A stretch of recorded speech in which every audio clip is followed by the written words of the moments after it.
Hi friends, I'm Katie Brinkley and you're listening to Rocky Mountain Marketing. This podcast is all about helping Colorado-based small business owners, entrepreneurs, realtors, and professionals discover the strategies and systems that take their marketing to all new heights. Let's dive into today's episode. Welcome back to Rocky Mountain Marketing. Today, my guest is Jessi Burg. Jessi is the founder of Outgrow Your Garage and has worked in the skilled trades since her very first job in printing at age 12. Age 12, wait a second. That's like, isn't that child labor? I violated a lot of child labor laws. Yes, I did. She started her journey as an entrepreneur after a series of toxic work environments. And as a values-driven business owner, Jessi absolutely adores proving that you can make profit while breaking down barriers. Jessi, thank you so much for coming on the show today. Absolutely. I'm excited to be here. And I always love it when I can kind of kill two birds with one stone, have somebody that can educate my audience about digital marketing and business while still being a Denver or Colorado resident. So welcome to the show. And before we dive into exactly what Outgrow Your Garage is, tell us a little bit about your business journey, starting work at age 12. That's crazy. So like a lot of parents, you have to occupy your kids in the summertime. And if you have family-run businesses, you drag your children into those family-run businesses. And so in my house, my mother at the time was working for a family-run printing company, and she wanted a way to teach me about working and about how to get a job and how money works. And so she would take me to work with her, and I would go make boxes, and I would run the stitcher, and I would run different machines and help out in the printing factory. And nobody ever looked at the child labor laws. And when I was 16, there were actually 3 of us working that summer in the bindery. And they were like, oh, maybe we should look up the child labor laws. And they were like, oh yeah, you guys actually aren't allowed to be in here at all. Now you're relegated to the shrink wrap over there in the corner because you weren't really allowed to be in a factory at all until you were 18. And so that was kind of how it worked. But I really grew up around, my dad was a mechanic and my mom worked, she worked in the office of the printing, but I worked in the bindery. And then I spent a lot of years in working for summer camps and environmental education places and in agriculture and in landscaping. And so I had all this different experience in these different places where it was what we call non-traditional employment now, but it was just non-office jobs. In my 25 years of work history, I have had exactly 15 months of office jobs. It was all in a row, and I had it while I was working on saving up money to start my own landscaping company. And so my work history is entirely, how do I not spend time in an office? How do I work together with other people who are doing really interesting things? How do I stay outside? How do I stay moving as part of my employment? And that was a lot of why I decided to start my own business and a lot of how I ended up in the trades. You know, and I think it's interesting too. It's such a Colorado thing to say of how can I spend more time outside? Because I know my winters are spent, up in the mountains, snowboarding and skiing. And in the summers, I'm camping and hiking. And I think that is one of the biggest things that a lot of entrepreneurs realize as they start their business is, how can I build a business around what I'm most passionate about, what means the most to me, in addition to, what kind of goals and what you're best at. But at the same time, that is one of the biggest parts of entrepreneurship, building that business around what's important to you. And I guess that kind of leads me right on into what it is that you do now with Outgrow Your Garage. So talk to us a little bit about what that business is before we dive into how it's really shaped the rest of your journey. Yeah. So Outgrow Your Garage is really born out of things that I wished I had when I was running my landscaping company and things that I wish other people I worked for knew when I was bouncing around from job to job working for so many different people. One day I'm going to total up the number of jobs I've ever had in my entire life, and it's going to be high. At one point I was juggling 8 part-time jobs at once. So what Outgrow Your Garage does is we focus on how do you build a business when your business does not fit neatly into these categories of business development, right? So when you look at pricing as an example, I use a lot of when you look up, how do I price my business? A lot of times people go, okay, well, you look at the cost of goods and how much it costs to get things shipped, and then you price your product accordingly. Well, okay, great. What if I run a service? What if my business does not meet the criteria of how you traditionally price a product, right? Think about farming. Farming is really subjected to the whims of what people can afford to pay for food, how your food operates, what the shipping logistics are. So you have all these different pieces that go into it that really aren't talked about that often in pricing. And so what Outgrow Your Garage does is builds online courses and hosts virtual co-working sessions to help entrepreneurs through those early stage growth questions. How do I price my services? How do I streamline my client communication? How do I build a sales process? How do I do the same things over and over again when you're not really sure how your industry operates, or you know a lot about how your industry operates, but not a lot about running a business? And that's true for your plumbers, your electricians, your HVAC, a lot of these skilled trades where they know a ton about. If you're a residential plumber, you might know every single style of plumbing that has happened in your area for the last 100 years. But your ability to build a business budget might not be there because maybe you've never had to do it. Well, and so Jessi, how do I help people do that? That's such an important part of, like that's what started the whole purpose of this podcast. Really, it's amazing that I haven't had you on sooner, because that's one of the struggles that I had when I was starting out. Was I was passionate about social media and I was laid off from my dream job. And so my boss at the time, she said, because we were sitting in her office, and Jen turned to me and she said, Katie, I know that this is devastating for you. It's devastating for me. I'm shocked that it's happening and it sucks. But I want you to take this and think about what you're really good at. And I know you do so much as the marketing manager here for the TV station, but I would love to see you take this and make social media your main thing, your full-time job, just because the way you've grown the station's social media presence and strategy is amazing. It took us from nothing to actually, we had Twitter Tuesdays and we were bringing in celebrities to take over the Twitter account and all sorts of things. And I think that you should just really try and do that. And so I was like, all right, now what? I guess I got to have a website. And there was a lot of things that I learned along the way that I wish someone would have told me, like, hey, maybe instead of just trying to quickly get something out, let's think about it for a second here. Let's just hold the horses.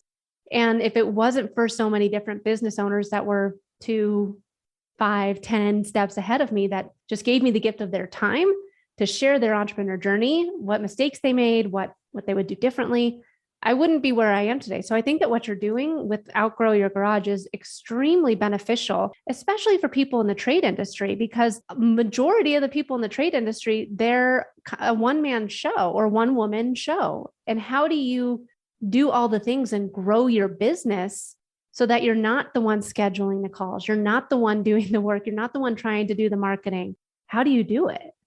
Yeah, that's exactly the question. And so my superpower in life is really, how do I take a bunch of chaos and turn it into an organized, logistical, systemic process, right? And it manifests in really bizarre ways. Like the people in my life make fun of me all the time, because if you're like, okay, where did we leave the batteries in the middle of this moving process? I'm going to be able to say they're in the box with the cookbooks and the koozies, and it's underneath that other box that we put in the moving truck next to the couch. And my husband's going to go, how on earth do you remember all that? I'm like, I don't know. That's just how my brain works, is I can place all the things in a room. And so on a business level, what that means is I can take these really complex, weird processes and turn them into something that is approachable, and then be able to build a system out of it. And so Outgrow Your Garage's courses are really like organized flowcharts. You answer all the questions. What am I doing here? What do I do next? What do I do next? What do I do next? And then when you look at all the activities you did over a course,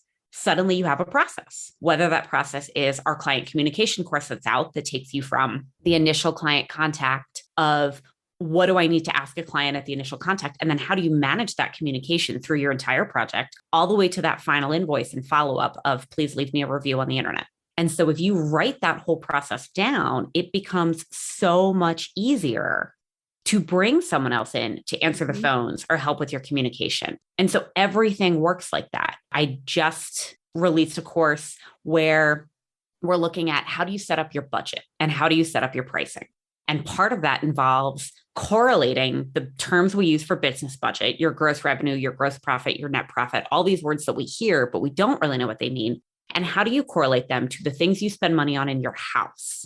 and really relating that so that no matter where you are in that learning process, you have a framework that you already know to be able to understand some of these budgetary terms. Because it's not just this person is really occupied in learning all the things about their trades. It's also, how do we explain business concepts to people who don't have college educations? How do we explain business concepts to people who don't speak English as a first language? How do we explain business concepts to teenagers and people trying to figure out how the world works in general?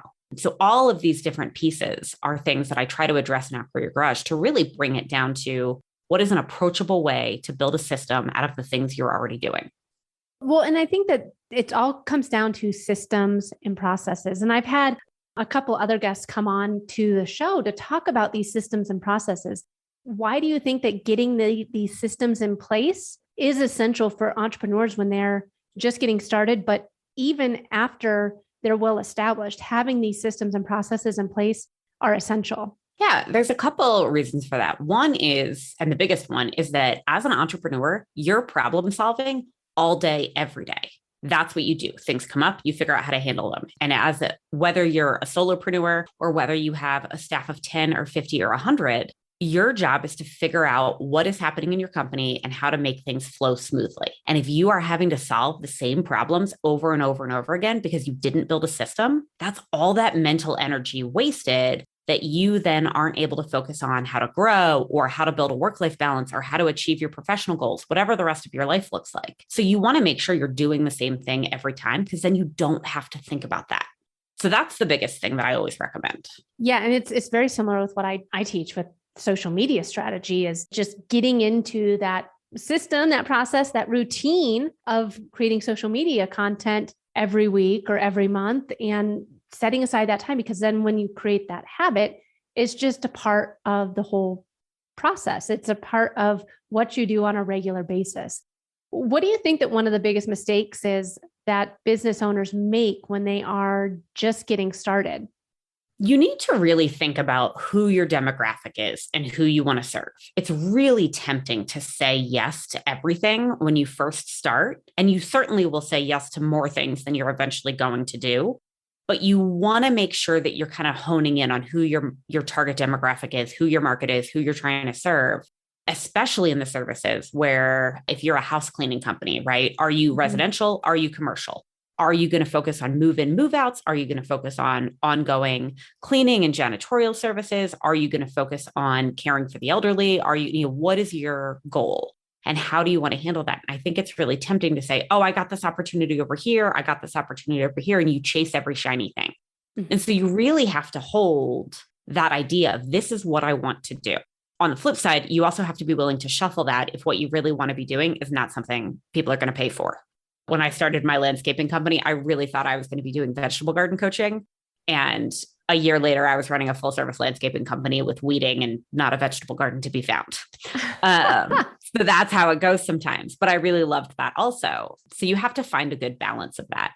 And I think that too, work-life balance comes into play for all entrepreneurs. One of the things that everyone says, like, oh yeah, just become an entrepreneur, start your own business, and you can pick the hours you want and you can, work from anywhere. But honestly, I feel like you'll never work harder, at least when you're just getting started, than in any other position than when you are an entrepreneur. What was changing? Well, I guess you always were around entrepreneurs and had that kind of entrepreneurial spirit. What was that? How's that played out in your business journey?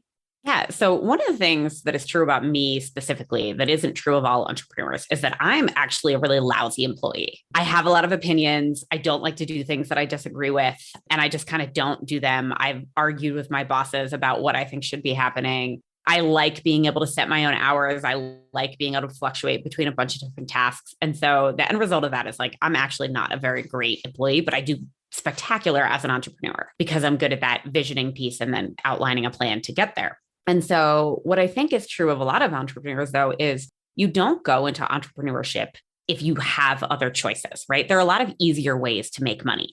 So there has to be something else in your world that is calling you to that, whether that's I can't find the job that I really want to have, and so I'm going to build it for myself. Whether that's I'm not employable because I am bad at not having, not voicing my opinions all the time and holding my tongue. Whether that's plenty of people start businesses because they have a life event that precludes their ability to hold down a steady job. Maybe they're a single parent. Maybe they have a record. Maybe they have a learning disability that makes it hard for them to operate under specific systems. Maybe they don't speak English very well and they're highly educated in another country, but those credentials aren't accepted here. All of these things are reasons that people could start entrepreneurs, and there's a million more, right? But the thing that is true about all of them is you're not in it for just the money. You might want to make more, but if you're only in it for the money, it's almost guaranteed that you have an easier path out there. Yeah. And I think that I love that you said that you're a terrible employee, but you know what you're passionate about and what means the most to you, what makes the most sense to you. And so you've gone out and done it. What is some of the best piece of advice that you've ever received? And how has that impacted the way that you've run your business or launched new businesses?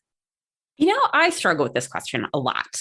One of the things that is true for me is that I am often not good at going towards something. I'm really good at saying, I don't want to do this other thing that I've experienced. So a lot of my early entrepreneurial career was, here are things that happened to me in my work environment that I do not want to replicate, right? I worked at a lot of seasonal places where I didn't feel valued as a seasonal employee. So when I set up my business, I wanted to make sure that that wasn't happening to my seasonal employees. I had a job where I was asked to work with somebody who treated me very poorly, and I didn't like that. I wanted to make sure my employees never went through that situation. I worked under bosses who weren't really clear on what was happening on the ground of the company. And so they couldn't make good decisions about how things should run because they weren't listening to the people who were actually implementing the processes and how they could change. So I wanted to not do that. So it was all of these pieces for me of what had I experienced that I didn't like? And then how do I not do that?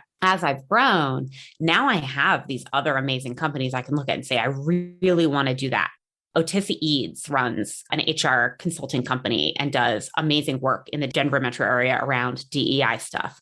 And watching her facilitate a room full of people and create space for these hard conversations around race and class and the different ways that these intersect in your businesses is spectacular. I want to be that open and that good at holding space for hard conversations. And how do I bring that energy into the things I do with Outgrow Your Garage? So I really look for these other people that I think are just spectacular. Yeah. And, I think that too, one of the biggest things that I learned along the way of following what drives you, what keeps the passion for what you're doing going, is treating others with kindness. I've learned, especially over the past 2 years, collaboration over competition is everything.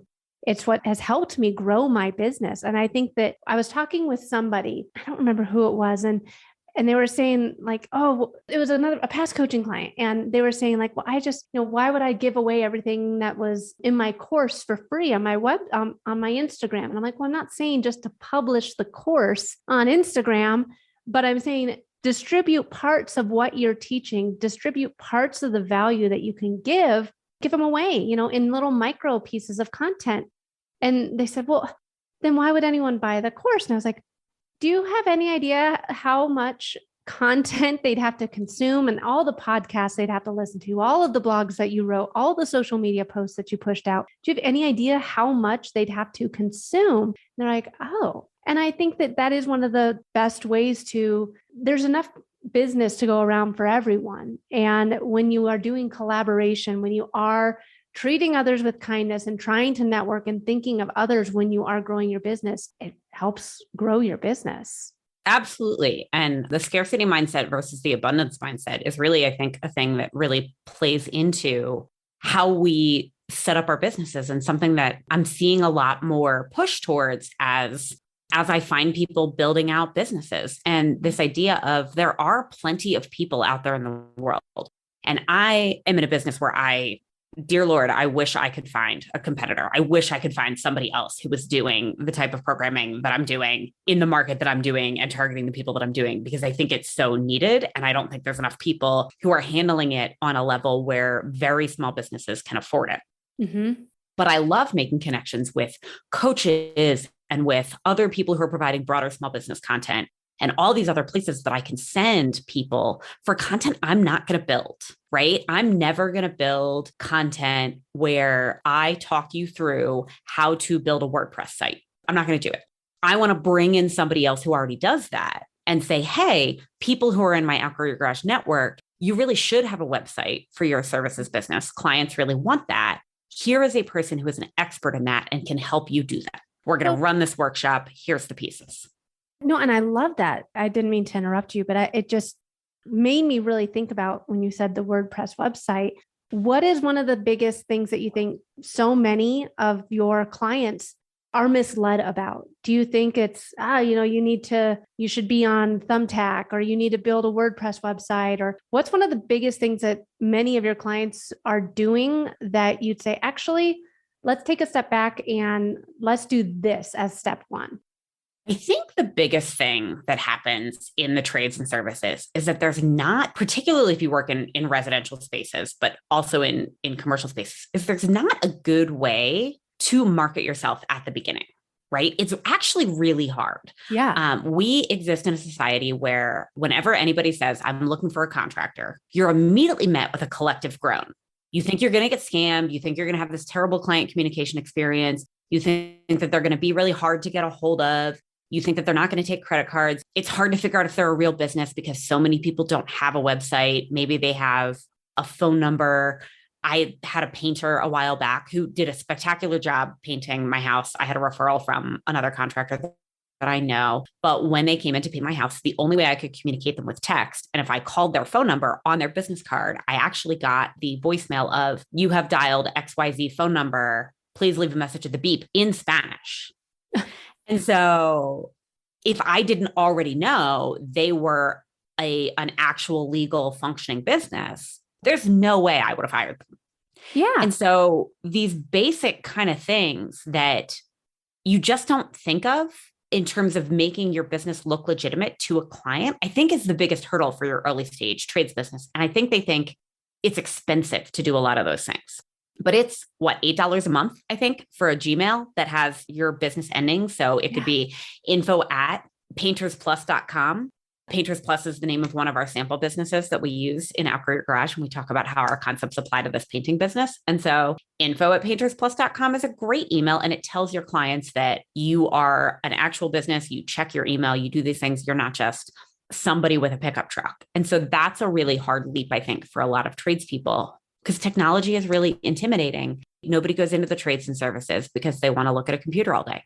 Yeah, exactly. What type of marketing have you found works, not just for Outgrow Your Garage, but type of marketing have you found work for a lot of your clients when they're just getting started to get those new inbound leads? Call people back. It is the number one thing, whatever your method of communication is with clients, whatever things you have to move or burn down in your life or plans you have to skip, answer people when they call, whether it's on Facebook message, whether it's a phone call, whether it's a text message, whether it's an email. You check your email, you check those things every day, and you get back to people every day, and you do not do it from on top of a ladder. And if you do that one thing where you call people back and you show up when you said you will be swimming in business, because so few people do that. That surprises me, honestly, that many people don't do it. There's always more people who need contractors than there are contractors to do it. The skilled trades labor shortage is very well documented at this point. Yeah. And one of the things I do is really work with, I started working with some of the local tech schools to talk about how you build a trades business as part of their programming, and starting to talk about how, as you exit trade school, how do you go into the workforce in a way that serves some of these pieces, and really working on some of this from the industry side of how do we get more people into the skilled trades in general. Yeah. Because I mean, it is a huge problem. I mean, and I think that with the trades industry, there is a huge shortage. I mean, like you said, I'm just repeating everything you just said, but I think that we do need more people in the trade industry. And unfortunately, they're being taught how to do all the things with their trade, as opposed to the business side of things of like, this is the accounting software you should be using. This is the marketing software. It's $8 a month to get a custom, Gmail address. And that's seriously, but that's such a no-brainer cost.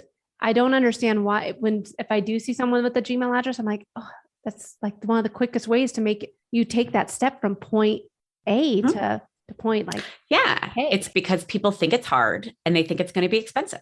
Yeah. And so in our How to Automate Things You Didn't Know You Could Automate course, we talk about that. Here are some really simple things you can do that are easier than you thought they were and less expensive than you thought they were.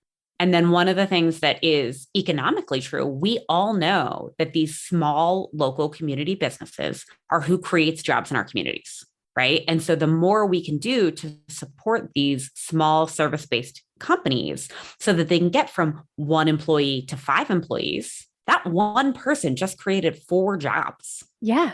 And that's huge. And so if you can have these small trades, you're both solving this skilled trade shortage because you're bringing people in and you're creating jobs within communities. And a lot of these jobs are ones that are recession proof, right? We just had 2 years of a pandemic, and your landscapers, your plumbers, your HVAC professionals, and your house cleaners of the world, they didn't go without jobs.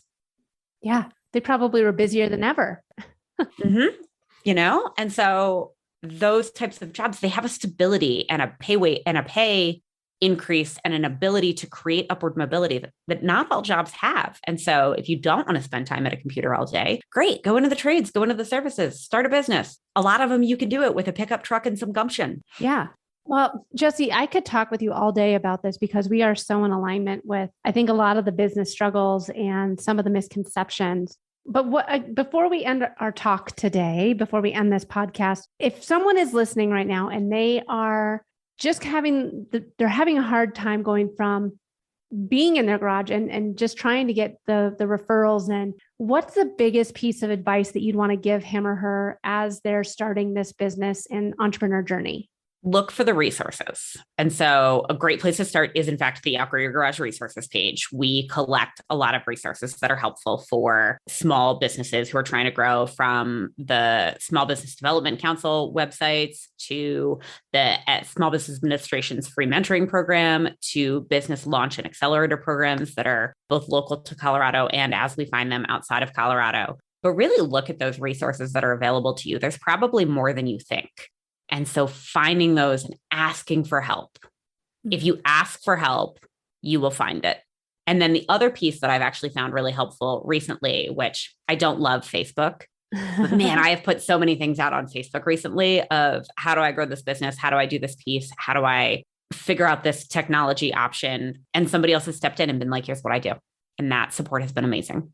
Yeah, I think that Facebook, there's social media platforms out there for everyone. And I think that find the ones that you resonate with. And Facebook groups have been huge for not only me, but for my podcast and for just really finding a community. So don't think that your clients aren't out there. I mean, you just have to know where to look to find them.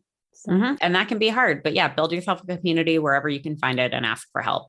We are really conditioned to think we can start this business all by yourself, but that's a lie. No, it is a blatant lie. And I think that especially as you're getting started, you need to have that support system around you that can answer your questions as you're growing. They can be there to give you, well, hey, when I ran into this situation, this is what I did. So absolutely agree. I loved this episode today. You shared so many great pieces of advice. Where can people learn more about you and Outgrow Your Garage? So we are on Facebook. We're also on LinkedIn. And then you can find us online at www.outgrowyourgarage.com. And so awesome. There's your options. Awesome. Well, Jessi, thank you again so much for joining me today. This has been a great conversation. Thank you for having me. Thanks so much for listening to this episode of Rocky Mountain Marketing. As always, I'd love to hear from you. You can visit my website at www.nextstepsocialcommunications.com, connect with me on LinkedIn, or check me out on Instagram. Let's keep taking your marketing to new heights.